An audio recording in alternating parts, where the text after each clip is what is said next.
Welcome back again, folks. Another lecture here, or another in a series of lectures on contemplation, its relation to creativity, the importance of pursuing wisdom. In the lecture just previous to this one, we started to talk a little bit more intensively about the meaning of leisure. We read a rather longer, actually it was very short, but it just felt long probably to you, a short essay by Josef Pieper, one of my favorites, on leisure. I just want to explore leisure, the notion of leisure a little bit more with you today. You know, the idea is kind of vexing to us, right? Leisure comes from, our word leisure comes from the Greek schole, which is where we get our word school from. But geez, school and leisure, what's up with that? They don't even seem to map onto each other at all, right? So this is very foreign to us, and yet it's such a deep part and a lost part, I would say, of our Western heritage, and not just Western heritage. I mean, in the East as well. But okay, so let's think about leisure as the pursuit of wisdom. It's our highest happiness, and yet where is it today? So we most commonly associate leisure with winding down, relaxing, and with the breaks we take between bouts of working. However, leisure is not the same as recreation, which means like recreation or recharging one's batteries as a means to more effective or productive work. Rather, work was seen by the ancient medieval writers as a necessary evil in order to provide opportunity for leisure. This reversal made eminent sense to them because it is from within the spiritual atmosphere of schole that one might engage in theoria and thereby pursue wisdom or sophia. All right. The cultivation of wisdom or sophia is a kind of leisured activity. It's not directed at the world of action or of work. As a form of education, and the Greek word for education we've talked about earlier, I think, is paidia. So it's as a form of education, it's rather more like what children or paides do when they engage in play, or paidia.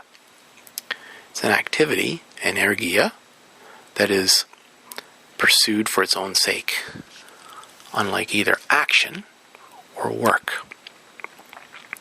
Whereas the end of action or praxis is to attain the highest end for human beings as both mortal and human, ancient and medieval writers contend that the end of theoria, or the kind of seeing that's cultivated through leisure, is sophia. And this end is not specific to human beings insofar as they're merely mortal, but rather to the extent that they participate in what is immortal and divine.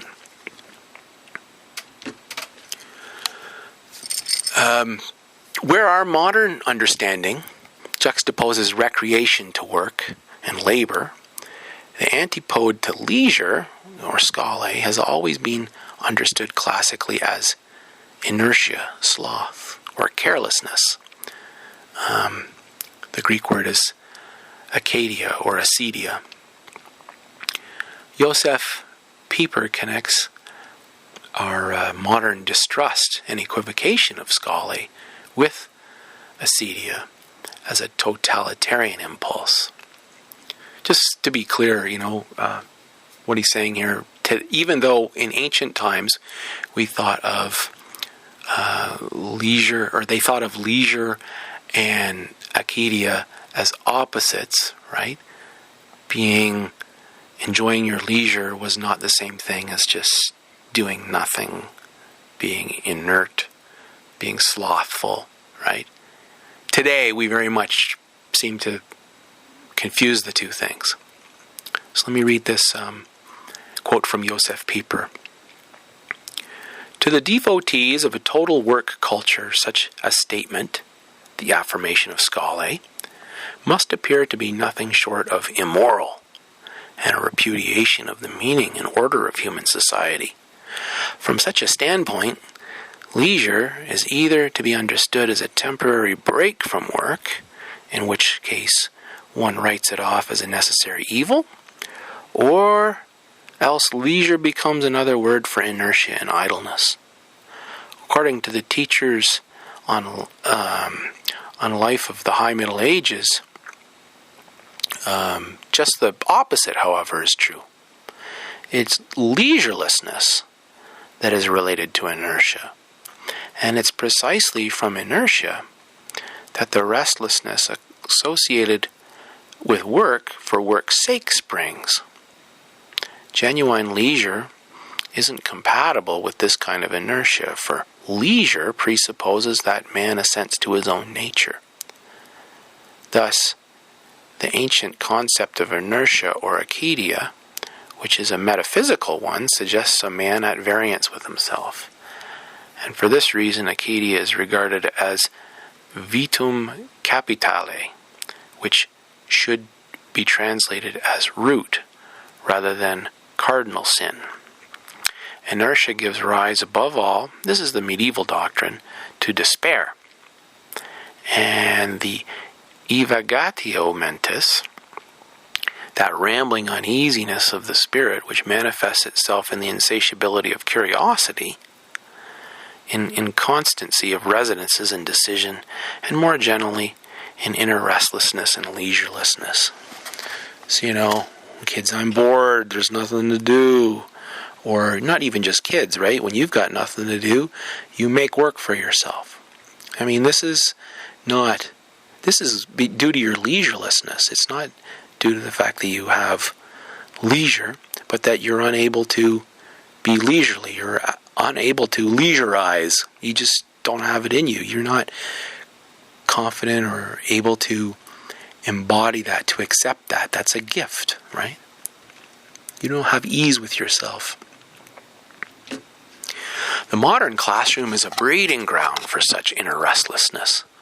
Work for work's sake certainly names much of what we do in schools, whether as students in the process of being assessed, or as teachers forced into endless meetings and tasks of questionable value. It's an oxymoronic place of schoolwork, in which schole is carefully guarded against. Children are impressed upon to finish their work in class, or else they'll have homework.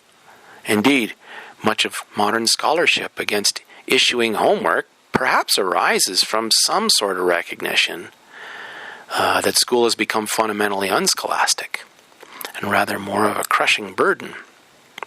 All of our teaching is focused on the central concept that we are preparing our students for the future work of the university or college or else for the world of work and labor, that unlike school, is not given the false pretense of being named after schole, not being offered any opportunity to learn how to cultivate schole. Students never learn how to enjoy their schole. Generally, the propensity for wonder, that is the hallmark of little children, wanes. Older students become impatient with noetic inquiry that makes problems where there are none, right? I've even heard that from people, Why are we asking these big philosophic questions, Mr. Steele? They don't matter. They don't go anywhere. They don't have any use or value, right? So it's making problems where there are none. This is part of what's said. Or that raises problems that cannot be solved deductively through the application of principles provided by teachers, and certainly theoria, or the loving gaze that appreciates and grasps primary reality, becomes less and less relevant the further they advance through the educational system, and the more that they are told that what really matters isn't the questions that you have and the problems that you see, nor is it significant to your academic transcript that you wonder or that you hunger for meaningful experience that might render unto you a deep appreciation of the world and a sense of thankfulness. Rather, what matters is your answers to the sorts of questions that teachers ask and that the government demands be asked.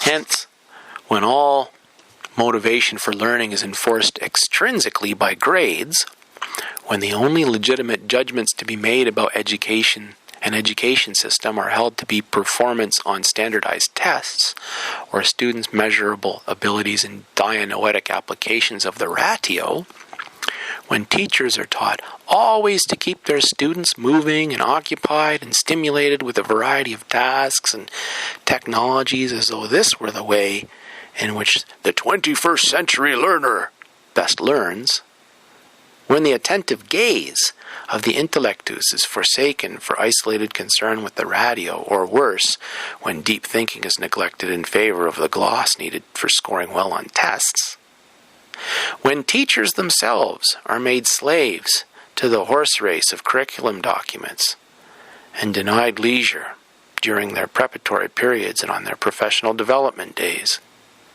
Oh, it's no surprise that both teachers and students become filled with acedia. Teachers are denied a space to learn and to cultivate their schole. They themselves have been taught to treat leisure as the enemy of classroom productivity. Essentially, they are trained to believe the claim that leisure is akin to idleness. This is what Pieper says is like totalitarian, man. This like, we don't think of our teaching in our schools as being totalitarian institutions, but if you take the logic, this is what Pieper's saying, right? I think it's true. And without proper teaching and practice, this claim becomes a self-fulfilling prophecy. Pieper's comments concerning acedia have much relevance to our educational system. The modern classroom has become largely a place of totalitarian leisurelessness and total work.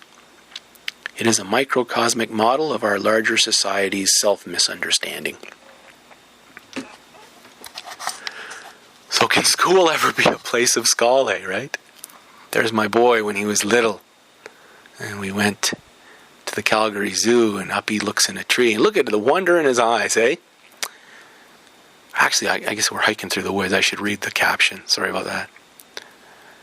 In principle, at least, leisure ought to be what we do with children when they're in school and engaged in scholastics. After all, these words are not at their root amenable to the notion of education as work, but rather as schole, or leisured activity in the cultivation and pursuit of wisdom, or sophia. Moreover, one pursues sophia as one pursues trying to recollect and articulate a reasoned account of originary experience, in particular, the experience of wonder. As is well known, children, and especially very young ones, are naturally full of wonder about the world.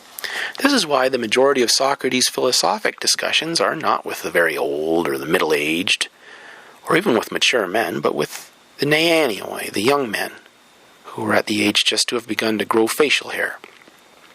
Peach fuzz on the chin. In fact, some of the dialogues, such as the Lysis, well, then there's the Meno too, right, with the slave boy. These are conducted with paidias, or children, not yet having reached puberty. In a wonderful little essay on the relation between education and contemplative practice,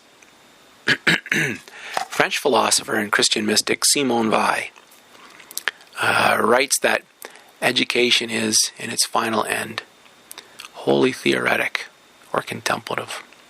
Wouldn't that be shocking?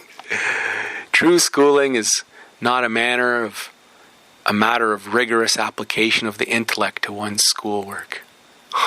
Hey? Nor is true education about finding ways to improve student test scores. Rather, it concerns the cultivation of schole. That is, it requires that we as teachers and as students learn how to engage in leisure, in the capacity to attend the source of that pull and that universal desire to know that underlies all our studies.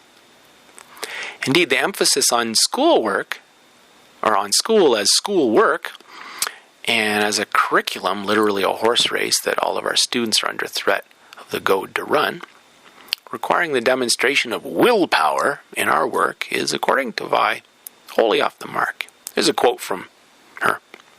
Willpower, the kind that, if need be, makes us set our teeth and endure suffering, is the principal weapon of the apprentice engaged in manual work.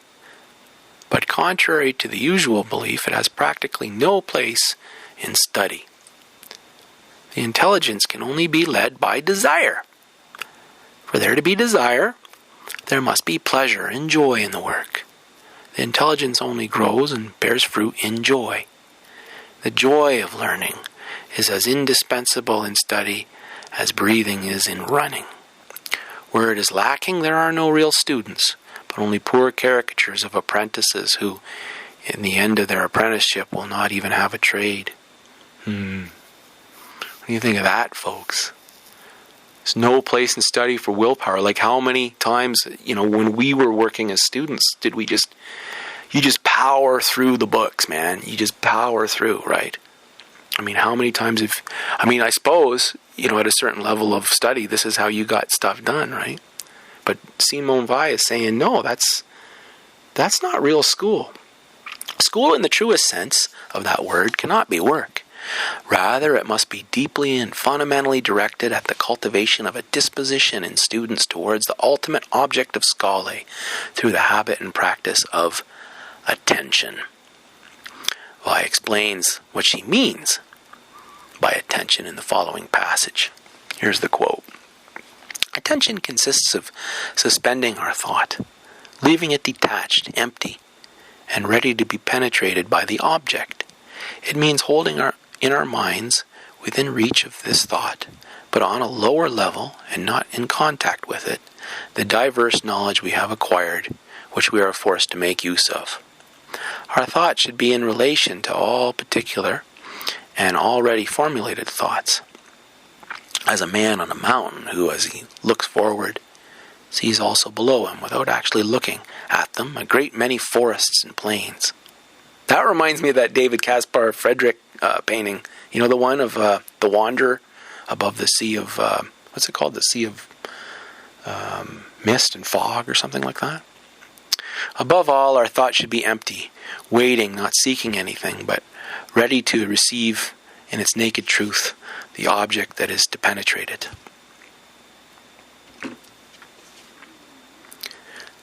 As we've seen, Pieper remarks that theoria involves rejoicing and celebration. Weil writes that it involves desiring. The rejoicing that is proper to our experience of freedom from work and leisure or schole, as opposed to the despair of acedia, might be verified by any teacher who sees the degree to which students in school adore one another as friends and rejoice in one another through play, and that this sort of play is what they all truly seem to desire above all else as the source of their genuine happiness. I think that's one of the things that I really love about teaching, even now that I haven't done it for a while, but that was one of the things about being a teacher, is you're around all these kids, right? Kids can just be friends with one another, right? And when you get older, you and I, it's really hard to find good friends and to make friendships, and just being in this atmosphere of joy in another person's company, and so nice. Maybe that's because it's an image of the contemplative relational I thou there that we're intimating, even if we don't know that's what we're doing, right? Maybe it has to do with that. So, from our own observations, we begin to see the sort of atmosphere that might cultivate and foster schole among both our students and our teachers. Such an atmosphere would be one of friendship or philia, and play or paidia. Such a school would be truly scholastic. It would provide both students and teachers with a venue for practicing their schole and for diminishing their acedia. Moreover, it would aptly bring teaching to its perfection as both an active and a contemplative activity. On the one hand, through familiarity with such an atmosphere, teachers would not be kept interminably busy for the sake of busyness, and out of distrust of them as professionals by their administrative and government superiors. That's something, honestly, folks, that's something that pisses me off to the nth degree. It's one of the things that I really did not like about teaching, was that precise problem. In schole, they'd be given the opportunity to cultivate a friendship for the truth for its own sake, and thereby begin to pursue wisdom. On the other hand, teachers could encourage schole by their own example among their students, and particularly by fostering the element of play in their pedagogy. For as Johann Huizinga writes in his excellent book, Homo Ludens, play, or paidia, involves not only moves not only below the level of the serious, but also above it in the realm of the beautiful and the sacred.